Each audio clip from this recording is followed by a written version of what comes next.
Bonjour à tous, aujourd'hui, certains m'ont demandé, et on va s'intéresser à l'épreuve donc de l'EPL scientifique, donc l'école pour les élèves pilotes de ligne, donc c'est accessible au bac+1, d'accord, sans connaissance aéronautique, c'est spécifié sur le site officiel, donc je vous laisse aller voir si ça peut vous intéresser. Et donc on s'intéresse au sujet 2023 maths, et on commence par une question pas facile, en fait, c'est de la logique. Donc ça va nous permettre de parler justement d'implication, de négation. Donc on est parti, on rappelle quelques symboles bien utiles. Ici donc les symboles qui sont les connecteurs, donc ici positionnels, et pour le premier, et ou pour le deuxième. Il existe un unique ici, un classique. Et quand on écrit A de x, eh bien c'est que la proposition donc A de x est dépendante du paramètre AX est vrai. Et donc sa négation est ce petit symbole devant, qu'on utilisera bien sûr dans le corrigé. Donc on est parti, il y a 4 propositions. À chaque fois, il peut y avoir 0, 1 ou 2 réponses correctes. Donc il faut aller regarder les 4 en général. C'est un petit peu plus compliqué que parfois où il n'y a qu'une seule bonne réponse exacte. Ici, tout peut être faux. Il peut y avoir une de vraie et deux de vraies. On va voir ça justement dans cette question 1. On est parti. Donc vous avez des assertions. Il faut trouver lesquelles sont vraies. Petit cours rapide sur la négation d'une implication. Donc P implique Q. Ça ne veut pas dire qu'on a P. Ça veut dire que si on a P, alors on a Q. Et donc ça équivaut, avec les connecteurs qu'on nous a donnés dans le texte, ça équivaut à dire que on n'a pas P, ou alors on a Q. D'accord? Ça veut dire que ça évite l'utilisation des implications. On peut les traduire sous forme ici avec des connecteurs. Donc, maintenant, si on va prendre la négation de non P implique Q, d'accord? La négation donc de P implique Q, eh bien ça équivaut donc à la négation d'un ou. D'accord? Donc on va pas mettre non ici, on va mettre ce fameux petit symbole ici, comme ceci. Ça veut dire qu'il faut nier non P ou Q, et donc ça équivaut à, eh bien, à autre chose importante, la négation d'un ou c'est un et, donc là on aura non P, c'est-à-dire P, et en même temps non Q. Donc je répète, P implique Q équivaut à non P ou Q, et non P implique Q équivaut à P, et en même temps non Q. Et ça, on va s'en servir dans le A et B déjà. Donc vous voyez, pour le A et B, alors l'avantage c'est que la phrase de départ est la même. Donc on doit trouver quelle est la négation donc, de cette implication. Négation d'une implication.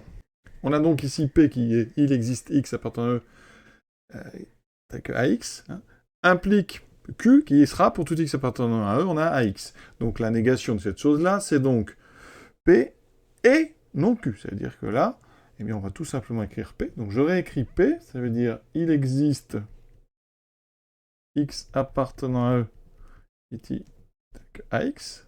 Voilà. Et, donc ici, ce symbole, le contraire de Q. Donc il faut le contraire de ça. Le contraire de pour tout, je vous ai dit, c'est il existe un X appartenant à E. Et tel que, ici, il existe un X. Et le contraire, c'est que on n'a pas X. Donc non à 2X. D'accord? Donc regardons ce qu'on me propose. Le début, il existe X ici, ça c'est parfait. On a bien le même début. Par contre, on a bien ici le bon contraire, on a ce qu'on a écrit. Par contre, le connecteur ici, il me faut un ici et. Donc c'est le A qui est bon parmi les deux. Donc déjà, on a le A qui est bon et le B qui est faux. Il faut vraiment bien connaître son cours sur les négations d'une implication.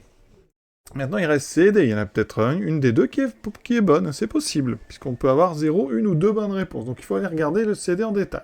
Donc regardons la C. Alors, la négation de... Alors, ici, nous, il faut qu'on fasse la négation de pour tout grand N appartenant à l'ensemble entier naturel, il existe N appartenant à grand N, c'est que si N est inférieur ou égal à N. Alors, si on fait la négation de ça, donc ici, on a dit, la négation de pour tout, c'est il existe. Il existe grand N appartenant à grand N. Négation de il existe, c'est pour tout N appartenant à grand N. N, ici, la négation de inférieur ou égal, c'est strictement plus grand. Il existe ceci. On regarde ce qu'on me propose. Eh bien, c'est presque la même chose, mais regardez bien. Ici, il y a du supérieur ou égal, et il faut du strictement. Donc la C, elle est fausse. Regardons-la un petit peu en détail. Pour la première, pour tout n appartenant à grand N, il existe n appartenant à grand N tel que n est inférieur ou égal à grand N. Mais c'est vrai, il suffit de prendre ici petit n égale 0, effectivement. 0 est bien inférieur ou égal à tous les entiers naturels. Donc cette proposition, hein, cette assertion, elle est vraie. D'accord? Cette assertion, elle est vraie.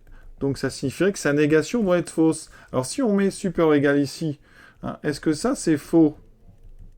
Eh bien non. Parce que regardez, il suffit, encore une fois, hein, que je prenne ici grand n égale 0.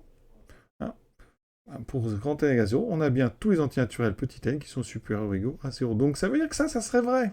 Et c'est pas possible. Parce que le contraire, la négation d'un vrai, ça doit être faux. Donc ça veut dire que ici, il y a un problème. Hein. On ne peut pas avoir hein, ceci qui est la négation de ceci. La négation d'une assertion vraie, c'est forcément une assertion fausse. D'accord? Donc ici, hein, une façon de voir aussi que, eh bien, il y a un problème sur la C. Maintenant, on regarde la D. Donc on doit prendre la négation de il existe un unique x appartenant à R tel que x égale x carré. Donc ça veut dire il existe un unique. Donc alors, la négation de il existe, c'est pour tout, mais la négation d'existe un unique, ça n'est pas pour tout. Donc là, il va falloir creuser un petit peu. Et on va regarder un petit peu. Alors, est-ce que c'est vrai qu'il existe un unique x appartenant tel que x égale 2? Ça, c'est faux, d'accord? Parce que vous avez deux solutions, 0 ou 1. Donc ça, cette assertion, elle est fausse, d'accord?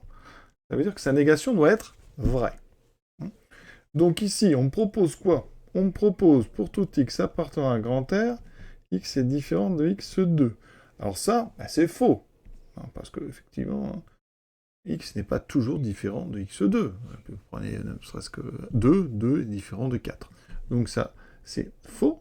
C'est une assertion fausse. D'accord? Et la négation d'une assertion fausse, c'est forcément une assertion vraie. Donc là, ça veut dire que ces deux choses-là, eh bien, elles ne peuvent pas être la négation l'une de l'autre. Donc ici, la D, elle est fausse. Alors, on va quand même parler de la négation de « il existe un unique ». Alors, elle est en deux parties. Hein. Ça veut dire qu'ici, vous pouvez soit avoir, quel que soit x, donc appartenant à R, eh bien x différent de x2, d'accord? Ou, donc, ceci, vous avez plusieurs solutions. Donc, ça veut dire qu'il existe un x et il existe un y, donc réel, donc appartenant à R, tel que, donc, x égale x2 et, donc, y égale y2, et en même temps, x est différent de y.